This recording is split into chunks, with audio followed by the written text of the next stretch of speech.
Congress party ने रियासत तेलंगाना बिलखुसूस हैदराबाद में जराइम के बढ़ते हुए वाकयात पर गहरी तशवीश का इजहार किया और वजीर दाखिला महमूद अली को लापरवाही का जिम्मेदार ठहराते हुए इस्तीफा देने का मुतालबा किया।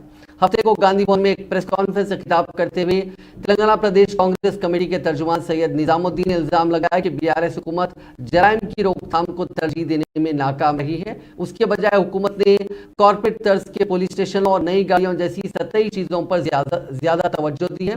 बदकिस्मती से फ्रेंडली पुलिसिंग के इकदाम से आम लोगों को कोई फायदा नहीं हुआ, बल्कि मुजरिमों को पकड़े जाने के खौफ के बगैर जराइम अंजाम देने का हौसला मिला।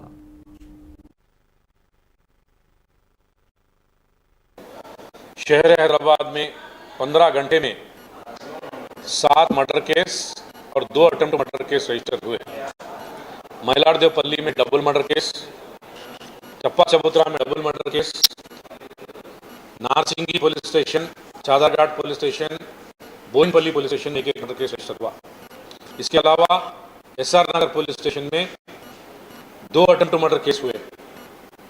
ऐसे इतने क्राइम्स होने के बावजूद भी तेलंगाना के होम मिनिस्टर मोहम्मद महमूद अली साहब डीके सेलिब्रेशन में मसरूफ होते हुए दरगाह यूसुफियन की जियारत करके उन्होंने एक पुलिस स्टेशन को इनाग्रेशन करते हुए कहा कि तेलंगाना पुलिस पूरे हिंदुस्तान के अंदर नंबर 1 पुलिस है। इसके अलावा जो फ्रेंडली पुलिसिंग की बात है, फ्रेंडली पुलिसिंग को तेलंगाना ही नहीं बल्कि पूरे हिंदुस्तान अप्रिशिएट कर रहा बोल रहे। गुज़िश्ता हफ्ते में विकाराबाद डिस्ट्रिक्ट में 19 साल की एक मासूम लड़की जो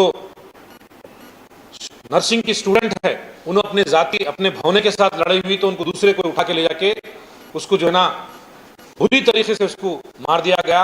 चाकों से चरपटे मार दिए, आंखों के अंदर जो है राड़ा घुसा के उसको जो है तालाब के अंदर ले आके फेंक दिए। इसके अलावा बीआरएस के एमएलए पटनम नरेंद्र रेड्डी के ऊपर और उनके साथियों के ऊपर, उनके जो काम करने वाले उनके ऊपर एक एक्सटॉर्शन केस बुक हुआ, रॉन्गफुल कन्फाइनमेंट केस बुक हुआ, असॉल्ट केस बुक हुआ। एक किसान के साथ